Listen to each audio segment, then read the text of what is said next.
Hello friends, कैसे हैं आप सभी। आई होप आप सभी अच्छे होंगे, स्वस्थ होंगे। वेलकम है आपका आपके अपने YouTube channel Anita M GK tips पर।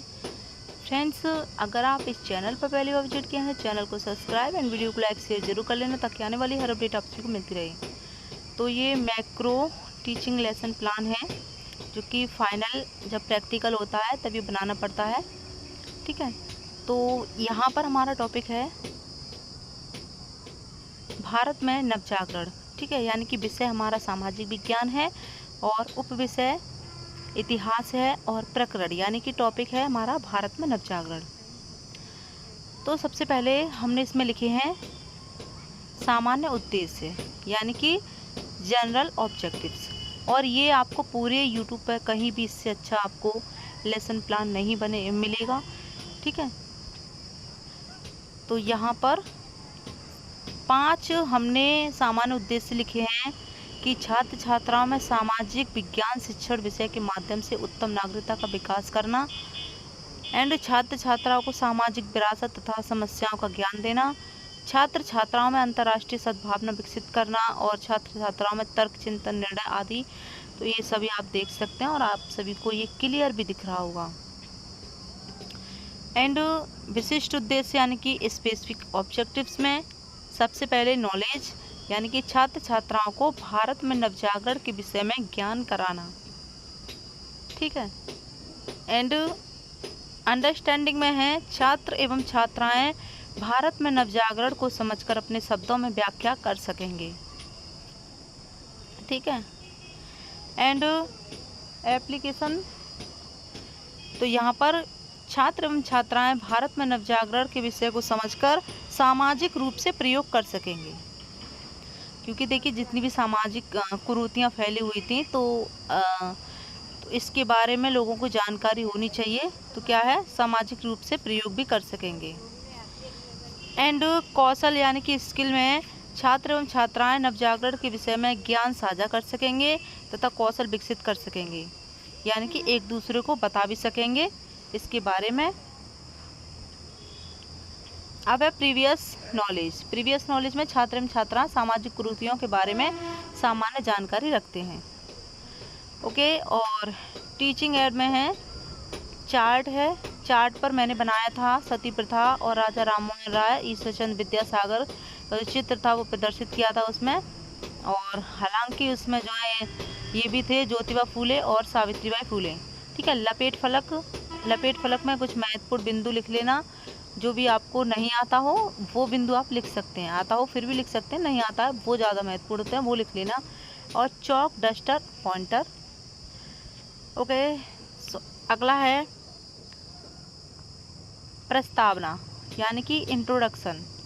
तो इसमें जो है ये जो प्रश्न होते हैं, यानी कि जिगजैग टाइप के होते हैं कि अगर कोई हमने प्रश्न पूछा है तो उसका जो आंसर आया है तो आंसर से ही हमारा जो है प्रश्न बनेगा। तो यहाँ पर पहला प्रश्न है, रीति में अगर आपको उपसर्ग जोड़ने पर कौन सा शब्द बनेगा, तो इसमें आ जाएगा कुरीति।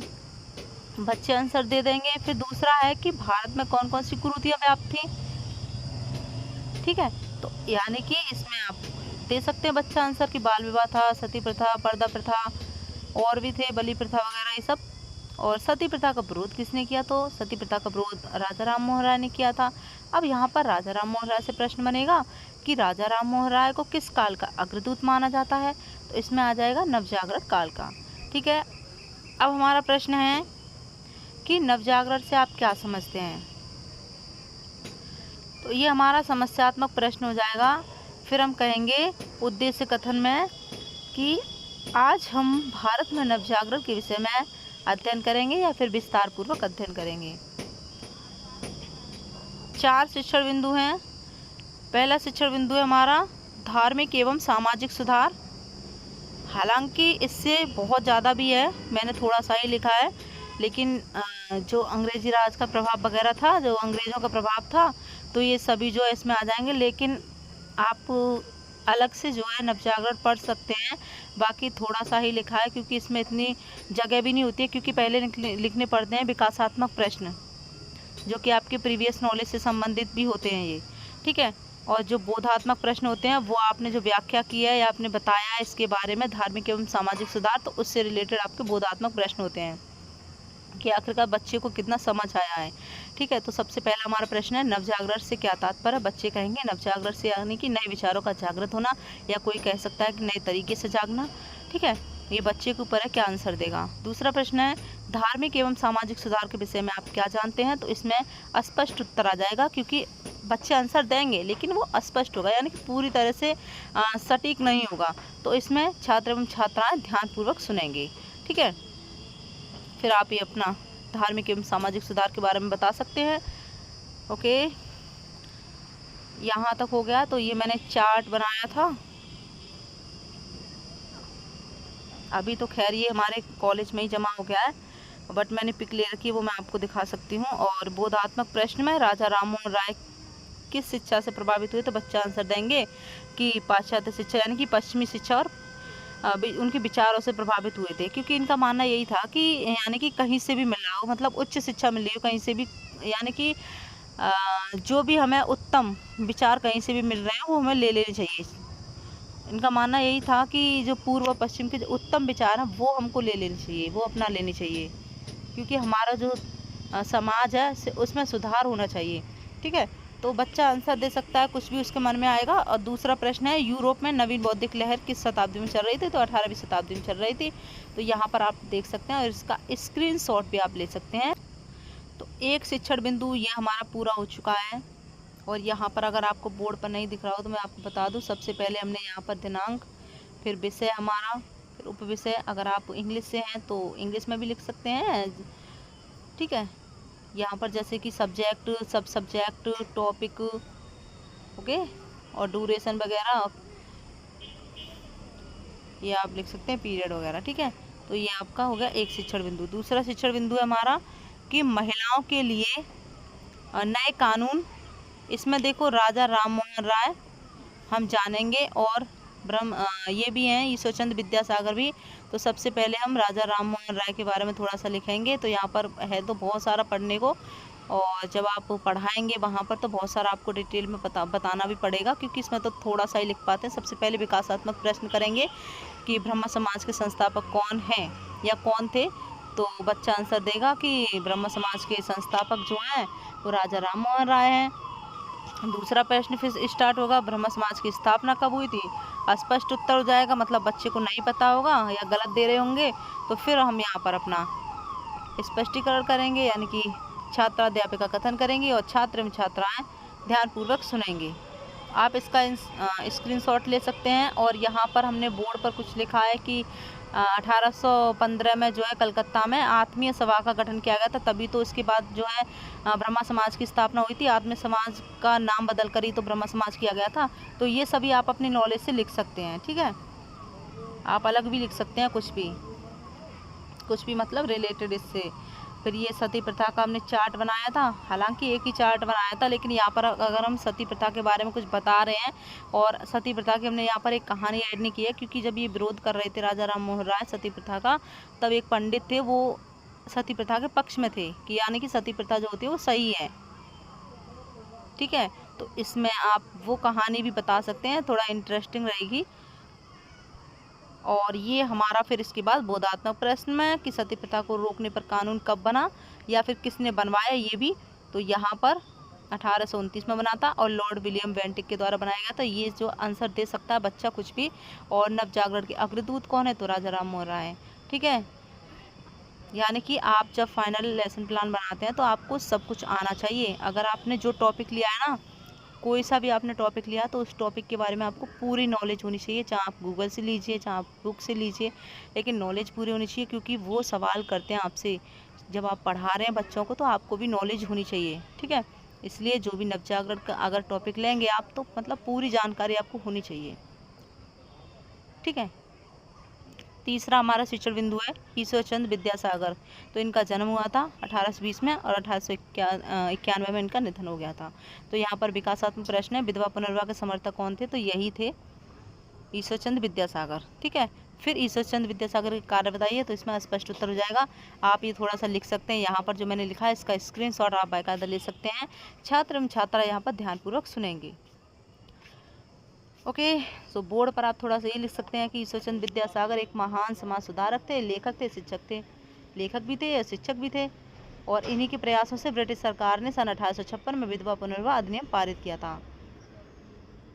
ठीक है। अगर फिर भी आपकी कोई क्वेरी हो तो आप कमेंट कर सकते हैं। ये मैंने खुद बनाया है, अपनी मेहनत से बनाया है, क्योंकि आपको यूट्यूब पर ये कहीं भी नहीं मिलेगा, इस तरह का आपको लेसन प्लान कहीं नहीं मिलेगा।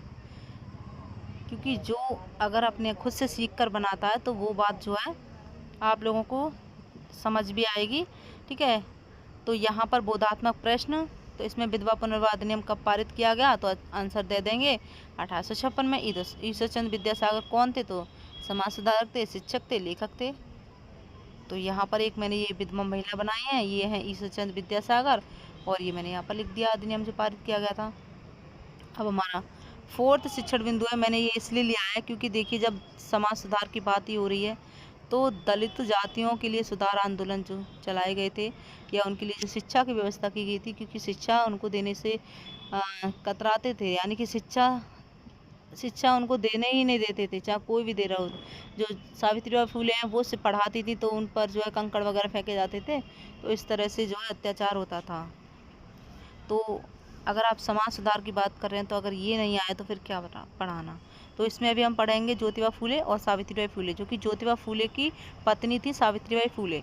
ठीक है। तो हम यहाँ पर सत्यशोधक समाज का गठन किसने किया, बच्चे आंसर देंगे ज्योतिबा फूले ने, और मेरे ख्याल से बच्चे आंसर नहीं भी दे सकते हैं इसको, तो आप ये चेंज भी कर सकते हैं। और वैसे 8th क्लास का है तो मतलब बच्चा आंसर देंगे। 10th क्लास का अगर कर रहे हैं आप तो आपको पूरा और ज़्यादा डिटेल में पढ़ना होगा, तो क्लास के अकॉर्डिंग मतलब होना चाहिए आपका प्लान तैयार। वैसे आपको पूरी नॉलेज होनी चाहिए। ज्योतिबा फूले की पत्नी का क्या नाम था, तो यहाँ पर स्पष्ट उत्तर है, बच्चे नहीं दे पाएंगे। और आई होप ये आपको क्लियर दिख रहा होगा। ये जो है यहाँ पर छात्राध्यापिका कथन, फिर यहाँ पर थोड़ा हम बोर्ड पर लिख देंगे जो भी महत्वपूर्ण जानकारी है, क्योंकि भारत की प्रथम महिला शिक्षिका भी जो थी वो सावित्रीबाई फूले थी। आज जो हम सर और मैडम कहते हैं ना, सर और मैम, अगर ये नहीं होती तो फिर सर ही सर होता, मैम नहीं होती, क्योंकि भारत की पहली महिला शिक्षिका हैं ये सावित्रीबाई फूले। प्रथम बालिका विद्यालय की शुरुआत जो की थी इन्होंने ही की थी पुणे में, तो ये दिख रहा होगा। अब हम जान लेते हैं बोधात्मक प्रश्न। बोधात्मक प्रश्न के बाद देखिए, बोधात्मक प्रश्न में प्रथम बालिका विद्यालय की शुरुआत किसने की, तो ये की थी हमारे, किसने की थी, सावित्रीबाई फूले ने। शिक्षिका कौन थी, सावित्रीबाई फूले। अब हम मूल्यांकन प्रश्न, तो मूल्यांकन प्रश्न में बहुविकल्पीय प्रश्न है, ये आप खुद भी बना सकते हैं। तो ये मैंने खुद ही बना दिए हैं ऐसे, तो बुक में आपको ये नहीं मिलेंगे वगैरह, मिल भी सकते हैं, लेकिन आप खुद भी बना सकते हैं। और रिक्त स्थान की पूर्ति कीजिए, तो यहाँ पर इस तरह से आप स्वयं इन प्रश्नों को बना सकते हैं। ठीक है। तो अब अगर आपको लगता है कि यानी कि जो प्रैक्टिकल है उसमें क्या पूछा जा सकता है, तो मेरे से आप कमेंट कर सकते हैं, मैं आपको बता दूंगी। ठीक है।